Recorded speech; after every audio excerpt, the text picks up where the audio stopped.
parte do povo de Deus, do ministério monoteísta.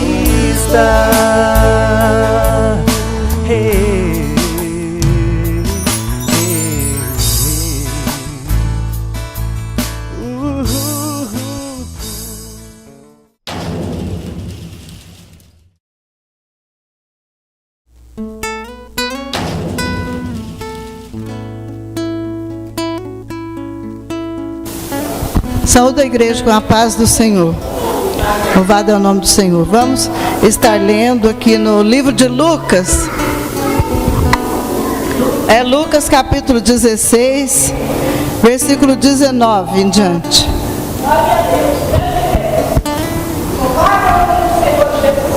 É uma palavra, né, bem conhecida, mas sempre Deus tem mais para nos falar. Lucas 16, 19.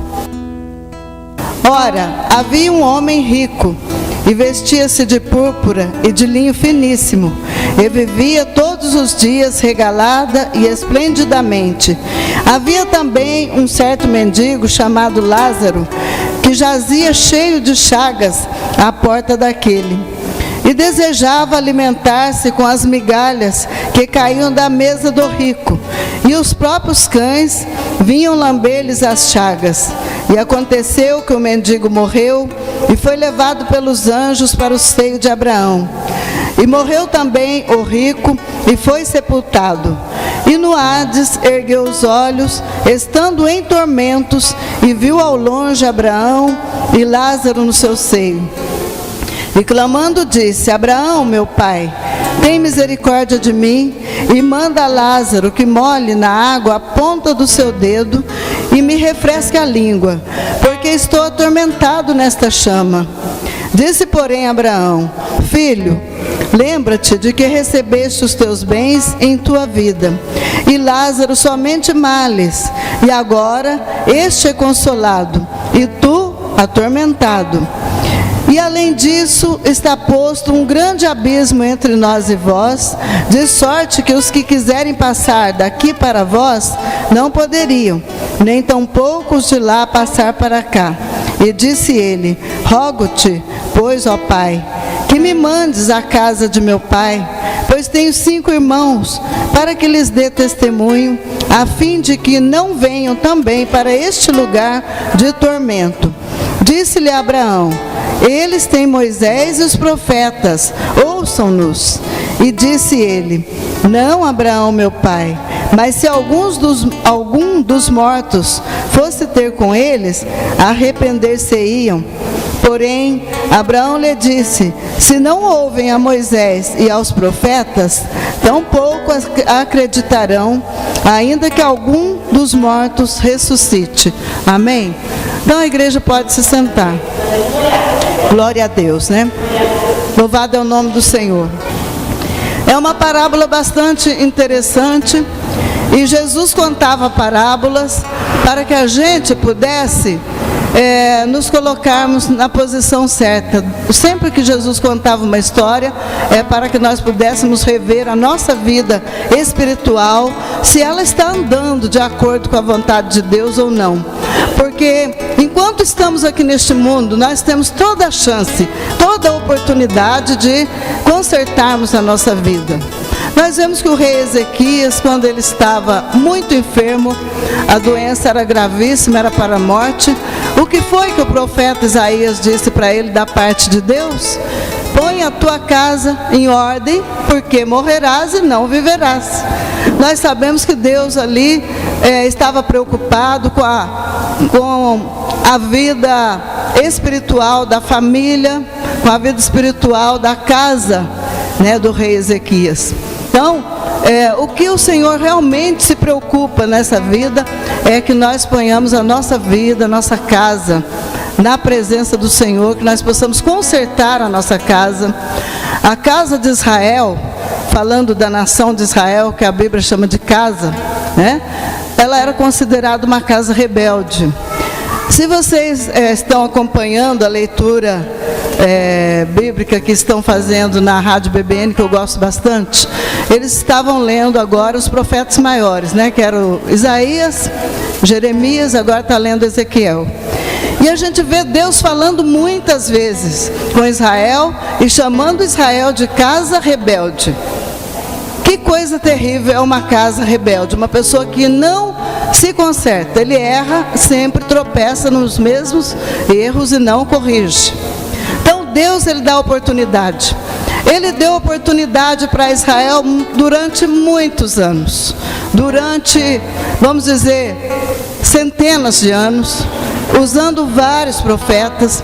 A Bíblia diz que eles iam madrugando para levar a mensagem, para que aquele povo se arrependesse. Era uma mensagem de arrependimento, que eles voltassem ao primeiro amor, que era o seu amor para com Deus Todo-Poderoso. E aquele povo, volta e meia, se envolvia com idolatria, Esses dias até a pastora Vilma estava falando sobre isso. Eles se envolviam muito com idolatria, com feitiçaria, por incrível que pareça, E eles faziam coisas terríveis. Nós temos o exemplo do rei Manassés, que a feitiçaria dele foi a extremos, a ponto dele sacrificar seus próprios filhos, e não foi só ele, outros também fizeram. Então nós vemos que realmente aquele povo, desde muito cedo, se tornou uma casa rebelde. E se você visse quais são as palavras que Deus fala duramente com Israel, você leia os livros de Isaías, Jeremias, Lamentações, e o livro de Ezequiel, para ver como que aqueles profetas, eles sofriam na mão daquele povo. A rebeldia do povo era tão grande que eles chegavam ao ponto de matar os profetas, cortar o livro de Deus com canivete, jogar na fornalha, na lareira para queimar, e sendo que era o povo de Deus.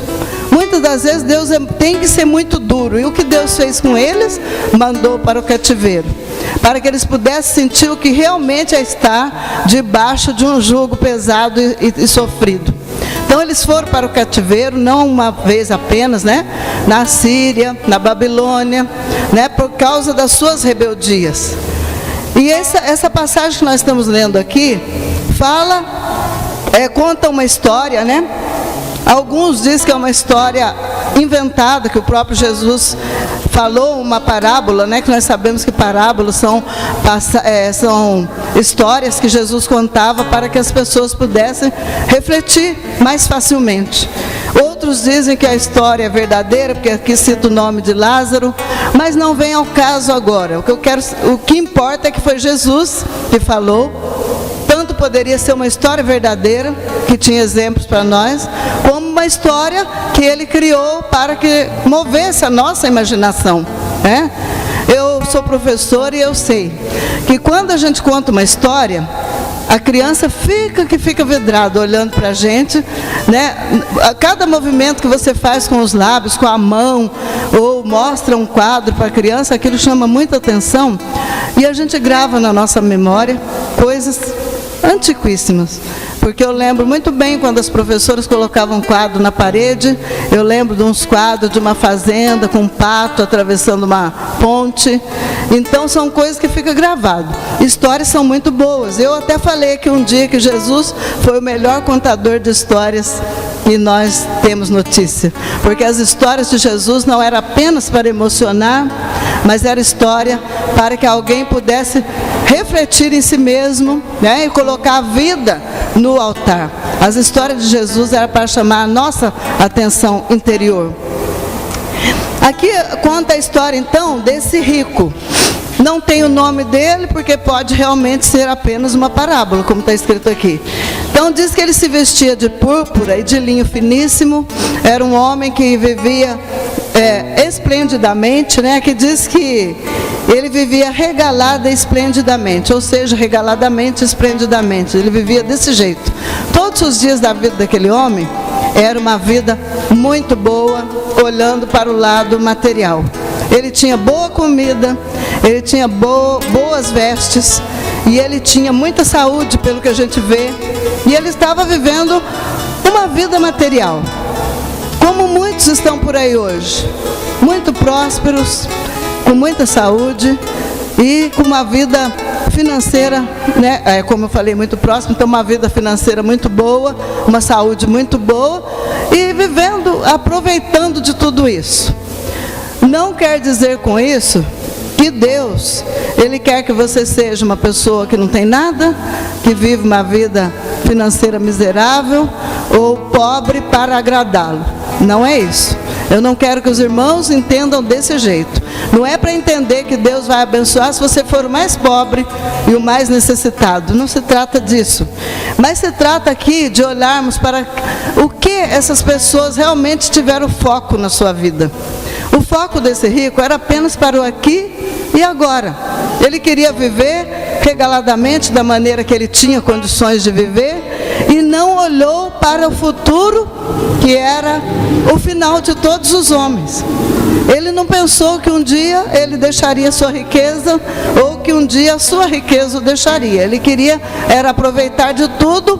Tem muita gente que diz, vamos comer, beber e aproveitar tudo porque amanhã certamente morreremos. Muita gente fala isso, vamos aproveitar tudo.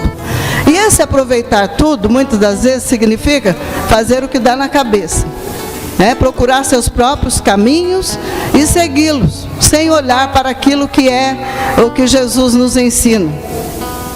Aí aconteceu o quê? Havia um mendigo que vivia bem próximo desse rico, e esse mendigo é citado como Lázaro, e era um homem enfermo e muito pobre. Também não significa que a vida espiritual dele era boa por causa da sua situação. Eu até acho que poderia ser até o contrário. Muita gente que é muito pobre, muito doente, muitas vezes blasfema de Deus. Mas esse homem era um homem convertido. Ele era um homem que viveu uma vida com foco no céu. Ele sabia que aqui ele estava passando por muita dificuldade, muita luta, mas o seu foco era o céu. Aí nós vemos aqui, esse pobre desejava alimentar-se das migalhas que caíam da mesa daquele homem rico, e diz que os próprios cães vinham lamber as feridas deste homem. E aconteceu que o mendigo morreu e foi levado pelos anjos para o seio de Abraão. Morreu também o rico e foi sepultado. Então aqui nós vemos aqui, o pobre foi levado para o seio de Abraão. Ou seja, Abraão aqui é Deus. Aqui Abraão, ele está representando o próprio Deus. Então, esse homem morreu e foi para o seio de Abraão, ou seja, foi para um lugar de repouso junto ao próprio Deus.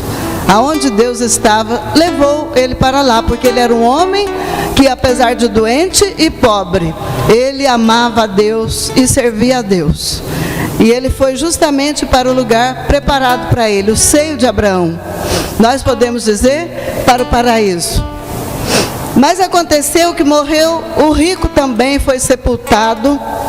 E no versículo 23 diz assim, e no Hades, ergueu os olhos, estando em tormentos. E viu ao longe Abraão e Lázaro no seu seio.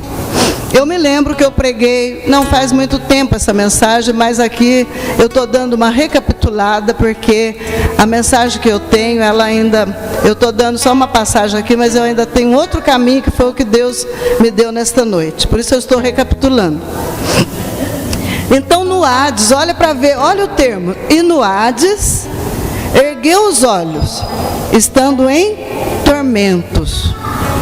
Mostra para nós que o Hades era um lugar inferior, porque ninguém levanta os olhos para olhar para cima se ele estiver no mesmo plano do que ele está olhando, Se eu, por exemplo, eu estou aqui no mesmo plano do cooperador Anderson, que está lá na porta, e o que acontece? Eu não preciso levantar os olhos para olhar para o Anderson.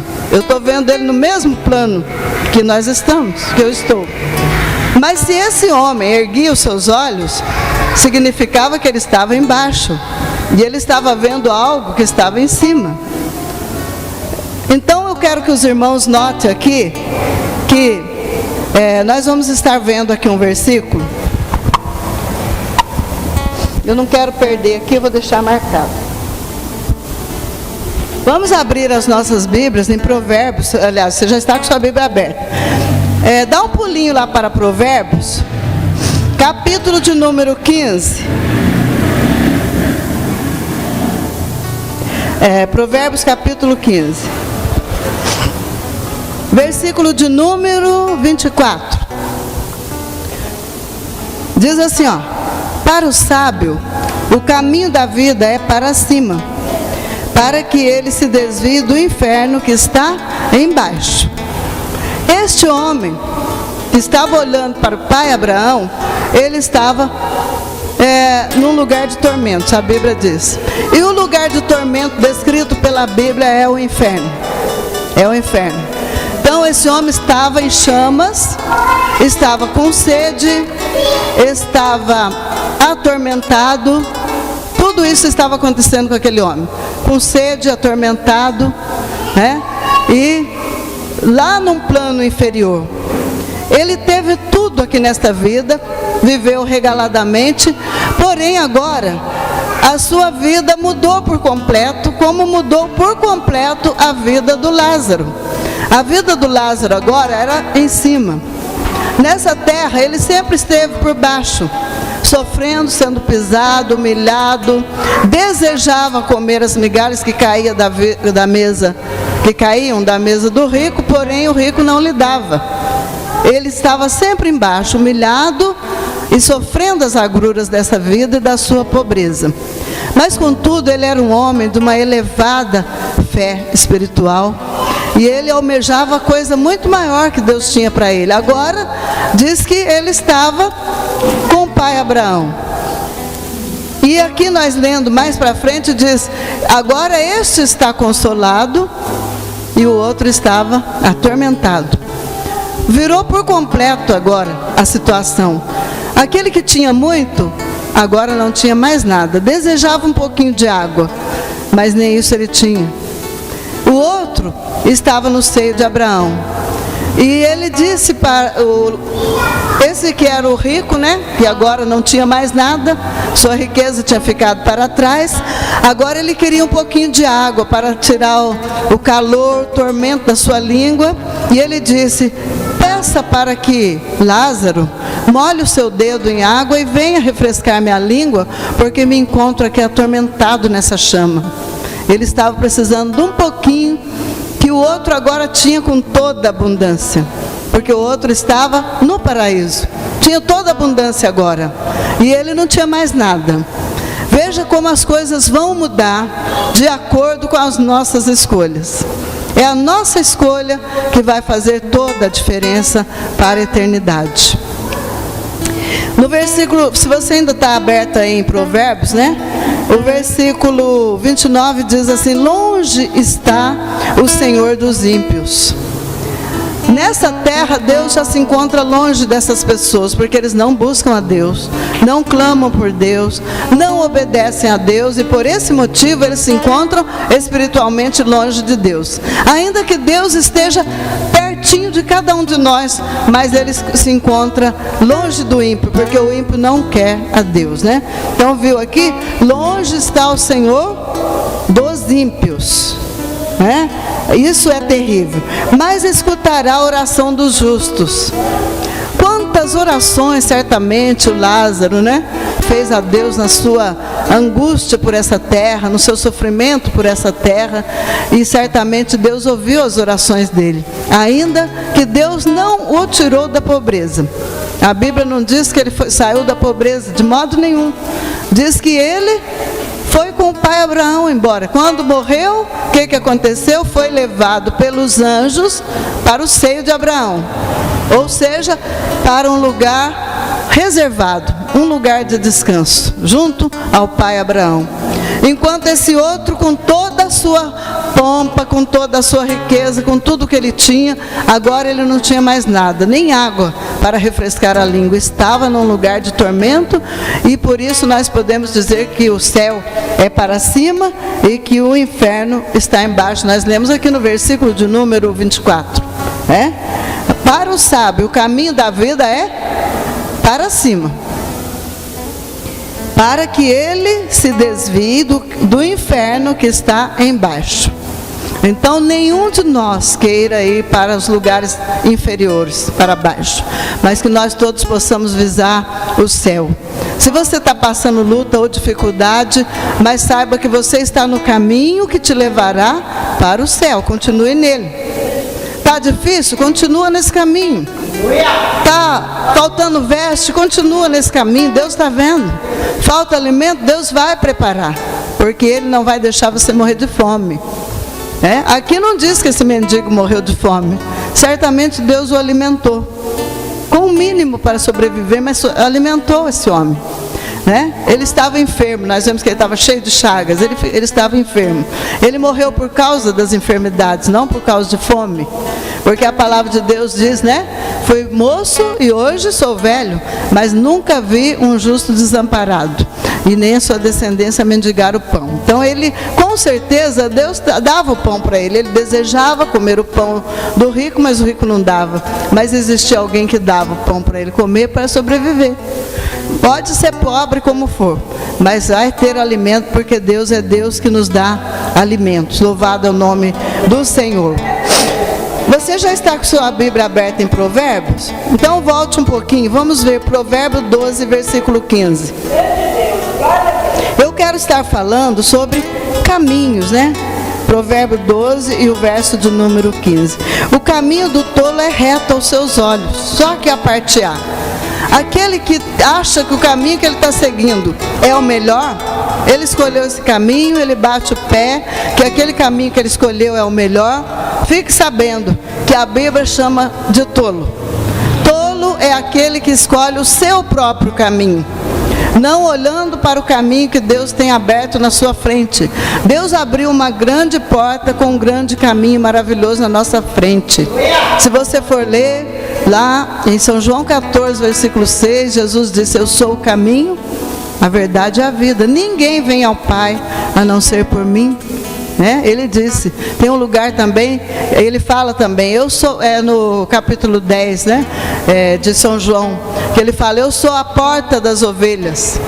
Então, se você é uma ovelha, você tem uma porta e um caminho para seguir. A porta é Jesus, e o caminho também é Jesus. E esse caminho vai levar para cima. Aonde está Jesus hoje? Jesus está sentado à direita do Pai. E ele disse, onde eu estiver, eu vou levar vocês também. Ele falou, que eu vou preparar um lugar para que onde eu estiver, estejais vós também. Então, aquele homem pobre foi para o seio de Abraão.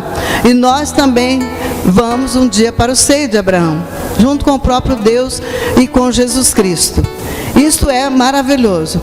No versículo de número 26 ainda, do capítulo 12, diz assim, o justo é um guia para o seu companheiro, mas o caminho dos ímpios o faz errar. A parte B do versículo, mas o caminho dos ímpios o faz errar. Tem pessoas que falam assim, todos os caminhos levam a Deus. Se fala uma coisa boa ali, então aquele caminho é bom, eu posso seguir por ele que eu vou para Deus. Aí fala uma coisa boa para cá, esse caminho também é bom, porque só fala coisas boas, então eu vou seguir esse caminho para cá. O que a Bíblia nos mostra? Que há só um caminho que leva para o céu, e é Jesus Cristo. Se esse caminho que a pessoa encontrou, Jesus Cristo está na porta, ele é a porta, então esse caminho é bom. Se Jesus Cristo não é a porta, este caminho não é bom. Pode se desviar dele, porque é caminho de morte, é caminho do inferno. O único caminho é Jesus, não tem dois caminhos, não existem vários caminhos, mas ele falou, eu sou o caminho. Se tivesse mais de um, ele falaria, mas ele diz que ele é o único caminho. Glorianda Rabassúria Lamas. Glória ao nome de Jesus. No Provérbios 14 e 12, é um dos mais conhecidos, o pessoal da igreja aqui, os irmãos devem saber até de cor. Há caminho que ao homem parece direito, mas o fim dele são os caminhos da morte. A pessoa escolhe o seu caminho, porque houve coisas boas, como eu acabei de falar, mas esses caminhos são os caminhos de morte. Jesus está na porta? Não. Então é caminho de morte. Quando você encontrar Jesus sendo a porta, este é o caminho certo. Glória a Deus, louvado seja o nome do Senhor. Em Provérbios 14, nós já vimos o 12 aqui, né? Provérbios 14 ou não? É esse que nós estávamos vendo agora. Provérbios 16. Capítulo 16 de Provérbios, versículo 17. O alto caminho dos retos é desviar-se do mal. Então, se você se desvia do mal, você está escolhendo o caminho alto, o melhor caminho, o mais excelente de todos os caminhos, que é o caminho para o céu. Por isso que falou, o alto caminho, ele é colocado como o mais elevado caminho. Então, aqui diz, o alto caminho dos retos é desviar-se do mal. A Bíblia diz que é para nós desviarmos do mal. Diz que nós devemos fugir do pecado. Não manda nós fugirmos do diabo. Fala que é para resistir o diabo e ele fugirá de nós, é ele que foge. Se você resiste ele com a palavra, como Jesus fez, ele vai fugir. Mas o pecado, a Bíblia manda a gente se desviar dele. Porque o pecado é uma coisa atraente, muito atraente. Eu estava ouvindo uma pregação e eu posso até trazer para a igreja a ilustração, que eu achei muito bonito. Então, a ilustração é a seguinte: o que você faz quando você vai pescar? Você vai pescar um tipo de peixe, você escolhe um tipo determinado de isca, que aquele peixe gosta. Aí você coloca a isca no seu anzol e você fica mexendo com o seu anzol na água. Aquela isca vai se tornar tão atraente para aquele peixe que ele não vai pensar. 3 vezes ele chega e abocanha. Às vezes a isca é até artificial, mas é tão bonita e ela fica se mexendo e balançando e o peixe vai e pega. Então o pecado, ele age da mesma forma. Eu achei interessante que o irmão falou, o pecado também, ele fica se movendo na frente da pessoa. Principalmente aquilo que a pessoa gosta. E Satanás, ele é astuto, ele sabendo que a pessoa gosta de uma determinada coisa. Primeiro é a própria carne da gente, é o nosso desejo. Se eu gosto de uma coisa, eu olho para aquilo, imediatamente me sinto atraída. Mas como Satanás é astuto, ele vai usar ocasiões para que eu possa sempre estar deparando com aquela isca, que é a que vai me atrair. Então, por isso, a igreja tem que ser vigilante, porque a isca vai ser atraente, com certeza. Você vai olhar e vai gostar. E quando você olhar e gostar, você já está vulnerável ao pecado. E não é por isso que nós devemos fugir do pecado? Uma pessoa que bebeu a vida inteira e quando é um determinado dia ele foi liberto da bebida. Vamos citar aqui o caso do pastor. O pastor bebia quando ele era mais jovem, bebeu muito e por esse motivo a isca era bastante atraente, a bebida. Ele dizia, não vou mais beber. Mas dava uma semana, ele estava bebendo novamente. E Deus o libertou, e já fazem muitos anos, graças a Deus, né? Ele foi liberto. Mas pergunta se o pastor gosta de passar em bar ou entrar em bar. Há muitas vezes eu cheguei a pedir para ele comprar alguma coisa para mim. Ele falou, no bar eu não compro, porque eu não entro em bar.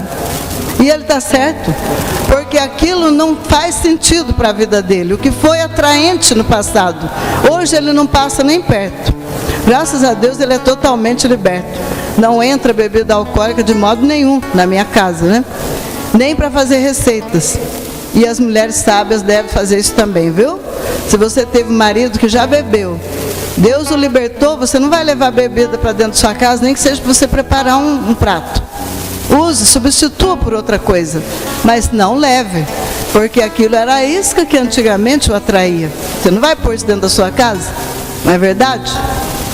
Tem muitas igrejas que fazem Santa Ceia usando vinho de álcool. Eu vou dizer que eles estão errados, sendo que a Bíblia não diz isso, mas por questões de sabedoria, nenhuma igreja deveria fazer. Por quê? Quantos irmãos daquele outrora bebiam, hoje estão libertos, vão começar a beber um pouquinho da Santa Ceia, né? E depois vão começar a aumentar, porque vai gostar, porque a isca é atraente. Então o que acontece é isso, nós devemos sempre fugir do pecado. Se a pessoa teve uma facilidade numa determinada área do sexo, vamos dizer, fuja das coisas que estão à sua frente. Se a pessoa tem um costume de, sei lá, de pegar alguma coisa dos outros, né? Quando vir qualquer coisa vulnerável dos outros, não ponha nem a mão, deixa aquilo para lá, porque tem pessoas que têm vício de roubar coisas, pequenas coisas, é vício. Então, o pecado a gente tem que fugir sim, a Bíblia manda fugir dele. Fuja da aparência do mal. Não vá medir forças com o pecado, porque você pode perder. Medir força com o pecado pode perder. É muito fácil. Agora, o diabo é diferente, é como eu falei, pode resistir, ele fugirá de nós. Então, nós temos que escolher nossos próprios caminhos e ser sábios, né? Por isso que a Bíblia diz que a mulher sábia edifica a sua casa. Então, a gente tem que ter sabedoria. Louvado é o nome do Senhor. Romanos capítulo 6 e versículo de número 21. Atos e Romanos. Romanos capítulo 6, versículo 21. Diz assim a palavra de Deus, né? E que fruto tinhas então das coisas de que agora vós envergonhais? Porque o fim delas é a morte. É como eu estava acabando de dizer agora. Uma pessoa que andou tão errado no passado, hoje ele tem vergonha daquelas coisas que praticava, né? E porque o fim dessas coisas pode levar à morte. Nós devemos fugir dessas coisas, porque pode levar à morte. O versículo 23 aí, Romanos 6, 23. Porque o salário do pecado é a morte. Então, mas o dom gratuito aqui completa, né? De Deus é a vida eterna. Louvado é o nome do Senhor. Glória seja dada ao nome de Jesus, né? Então, o dom gratuito de Deus é a vida eterna. É de graça para nós. Só que custou caro para Jesus. Mas para você não custou nada. Jesus já pagou o alto preço pelo seu pecado e pelo meu pecado. Então diz que é o dom gratuito de Deus. É de graça. Abrace esse dom de Deus que é a vida eterna. Glória a Deus, né? Voltando lá em Provérbios, nós vamos ver agora uma palavra contrária a essa que a gente estava vendo. Volta lá em Provérbios rapidinho. Já estou quase que encerrando aqui. Provérbios capítulo 12. E o versículo de número 28. 12, 28. Na vereda da justiça está a vida, e no caminho da sua carreira não há morte. Olha que bonito. Os irmãos estão atentos à palavra? A vereda da justiça, na vereda da justiça, você sabe o que é vereda, né? É um caminho. No caminho da justiça está o quê? A vida. Se você entrou por esse caminho, você vai encontrar a vida eterna. E no caminho da sua carreira, que é na carreira da justiça, não há morte. Nela não há morte. Aí você vai dizer, mas então não vou morrer? Aqui está falando justamente da vida eterna, futura, vida espiritual com Deus. Quem vai para o inferno é considerado morto 2 vezes. Porque ele morreu fisicamente e foi para a separação eterna de Deus. Morte lembra separação. Se a pessoa está separada de Deus, ele está num estado de morte constante. Aquele que vive nessa terra sem Deus, viverá a eternidade sem Deus. É um estado eterno de separação. Isto é a segunda morte. Ficar perdido para sempre. Não há mais retorno. Não adianta vela, não adianta reza, não adianta clamar por alguém que morreu, porque não vai ter retorno dessa pessoa e não vai ter salvação se ele próprio não escolher o caminho que leva para a vida, que é Jesus. Então não adianta rezar, acender vela para quem já partiu, porque está eternamente selado o destino dessa pessoa. O nosso destino eterno depende da escolha do caminho. É isso que eu quero frisar para a igreja. A escolha do caminho faz toda a diferença. Provérbios 14, nós já estamos com a Bíblia aberta aí. O versículo 16, a parte A. Versículo 16, a parte A. O sábio teme e desvia-se do mal. tem que haver temor na nossa vida. Esse temor é temor ao pecado, ter medo de cometer pecado. Então vamos seguir o caminho da vida, que é Jesus Cristo. Tem que se desviar do mal. Se a pessoa se aproximar do mal, foi como eu falei, ele não vai conseguir vencer medindo forças com o pecado. Então não vai conseguir. Provérbios 16, nós já estamos aqui tudo em sequência. Eu já deixei em sequência justamente para facilitar para nós. E o versículo de número 17. O alto caminho dos retos é desviar-se do mal, e o que guarda o seu caminho preserva a sua alma. É isso que eu disse. Aqui não se está falando de vida física, mas de vida espiritual. Que a vida física ela vai se acabar um dia, se Jesus não voltar antes, né? Pode acontecer que Jesus volte e nenhum de nós aqui venha morrer, porque ele pode voltar a qualquer momento. Então, pode acontecer dele voltar e nos encontrar vivos e nós estarmos preparados, nós vamos subir, não vamos morrer. Mas o certo é que se ele demorar, todos nós vamos morrer. Mas a nossa alma não precisa ir para a segunda morte. Não é verdade? Então, aqui no versículo 17 está bem explicado. O alto caminho dos retos é desviar-se do mal. Vamos substituir esse mal por pecado? O alto caminho do reto é desviar-se do pecado, porque o mal é o pecado. O que guarda o seu caminho preserva a sua alma. Deus quer que você guarde o seu caminho na retidão, sempre andando com Jesus. Voltando para São João, capítulo 14 e o versículo de número 6, nós sabemos o que está escrito, né? Disse-lhe Jesus: eu sou o caminho e a verdade e a vida. Ninguém vem ao Pai senão por mim. Se Jesus nos leva ao Pai, vamos ficar com Ele. Agora, para concluir, vamos voltar lá em Lucas, né, que a gente estava vendo. Aqui no livro de Lucas, a parábola que a gente estava vendo, nós vemos a preocupação desse homem que estava morrendo, aliás, estava morto e estava lá no Hades, sofrendo. Ele ficou preocupado porque ele tinha 5 irmãos. E ele disse: pai Abraão, mande que alguém dos que já morreram volte para falar com os meus irmãos, para que eles não venham também para este lugar de tormento.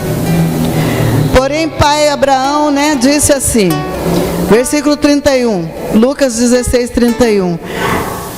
Se não ouvem a Moisés e aos profetas, tampouco acreditarão, ainda que algum dos mortos ressuscite. Nós vimos aqui que Deus não vai mandar alguém que morreu e ressuscitou para vir aqui pregar para nós.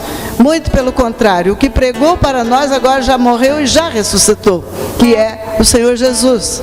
Então ele não vai buscar um de lá para trazer para cá, visto que há um grande abismo. Quem está na eternidade sem Deus tem um abismo que o impede de vir para cá.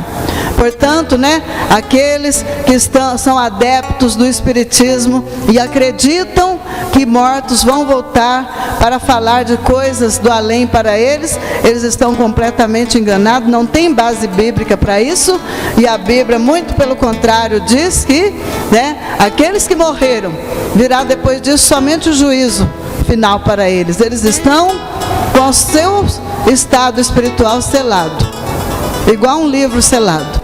Já está selado para o dia da sua condenação eterna. Eles não têm mais retorno. Se morreu sem Cristo, está perdidamente condenado. E vai para baixo, como foi esse homem rico que estava lá no inferno, olhando para cima, vendo outro com o pai Abraão e ele embaixo, atormentado eternamente. Então, a pastora Vilma falou esses dias que Jesus falou muito sobre o inferno, muito mais sobre o inferno, porque ele não quer que ninguém vá para lá.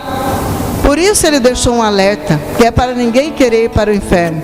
Ele falou bastante também sobre o céu e mostrou para nós que aonde ele estiver, nós vamos estar. No capítulo 17 de João, tem a oração de Jesus, né, pelos seus discípulos.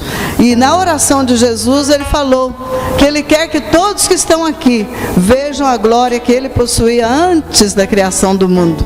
Ele falou isso. Ele quer mostrar para nós que há um lugar tão glorioso e tão maravilhoso que nos espera. Por que nós vamos escolher o caminho da morte se diante de nós está o caminho da vida, que é Jesus? Não precisamos escolher o caminho da morte. Aqueles que escolheram o caminho da morte estão irremediavelmente perdidos. Mas aquele que escolheu o caminho da vida está eternamente salvo, tem garantia da sua salvação. Muitas pessoas ainda estão vivas, andando no caminho errado, ele ainda tem a chance. Porém, se ele dormir agora na morte, ele não terá mais chance depois. Enquanto está aqui, há tempo, enquanto está aqui, pode corrigir o caminho. Porque nós vimos ali que somente os tolos escolhem o caminho do mal. A Bíblia chama de sábio aquele que escolhe o caminho da salvação. É sábio. Se uma pessoa está perdida e alguém mostra um caminho para ele e diz que aquele caminho é muito bonito, mas você vê que quando você vai para aquele caminho tudo é muito esquisito, muito estranho, e aquele caminho está te levando mais para dentro da perdição, está indo lá para o fundo da floresta, a pessoa está perdida, está andando cada vez mais para o fundo, você vai perceber que isso não é um bom caminho. Mas se aquele que te mostra o caminho, ele vem junto com você andando e diz, vamos por aqui, porque esse é o caminho da saída, nós vamos com ele, porque ele conhece o caminho e ele está nos levando para o caminho da saída. Ele está saindo daquele lugar escuro, tenebroso, frio, que amedronta. Então Jesus, quando nós andamos com ele, a gente sente essa companhia. A gente sente essa companhia. Ele anda conosco. Ele falou, eu estarei convosco todos os dias. Ele não nos deixa sozinho no caminho, mas ele anda conosco no caminho. Isso é que é importante, né? Caminho maravilhoso é esse. Então que Deus possa abençoar a igreja e que o Espírito Santo possa fazer com que você queira cada dia mais andar por este caminho maravilhoso que é Jesus, olhando para a vida desse exemplo que Jesus deixou aqui, esse homem que viveu uma vida de tanto sofrimento, mas que no final ele almejava coisas grandiosas e maravilhosas. Aqui no livro de Hebreus, já estou finalizando, eu me lembrei de um versículo agora que eu não tinha anotado, mas aqui no livro de Hebreus, eu vou achar ele aqui já. Vamos ver aqui, se eu consigo encontrar. Hebreus, capítulo de número 11. Louvado é o nome de Jesus. Vamos ver aqui. O 10, né? Porque esperava a cidade que tem fundamentos, da qual o artífice e construtor é Deus. Como que ele estava andando aqui nesta terra e esperando por uma cidade que o artífice e o construtor era Deus? Porque Abraão estava visando o futuro. Ele sabia que ele estava andando por um caminho aqui na terra, porém a sua visão era mais alta. Ele sabia que um dia ele entraria nesta cidade. Adonai decantarabassuri alamas. Louvado é o nome do Senhor. Vamos fazer como Abraão, vamos andar visando essa cidade que tem fundamento, que é o próprio artífice é Deus. Eu acho que a irmã Débora leu esse versículo esses dias aqui que ela pregou. Ela leu esse versículo aqui esses dias, né, que falou que, porque esperava a cidade que tem fundamentos, da qual o artífice e construtor é Deus. Então essa cidade não está aqui nessa terra, porque aqui na terra não existe nenhuma cidade onde o artífice e o construtor é Deus. Ele está assim, movendo cada irmão, cada irmã que está construindo, mas essa cidade não está aqui. É uma cidade que nos aguarda, amém? Então que nós possamos também fazer como Abraão. Vamos aguardar por esta cidade. O caminho é Jesus Cristo, né? Estando neste caminho, você não erra. Que Deus possa abençoar a igreja no nome de Jesus.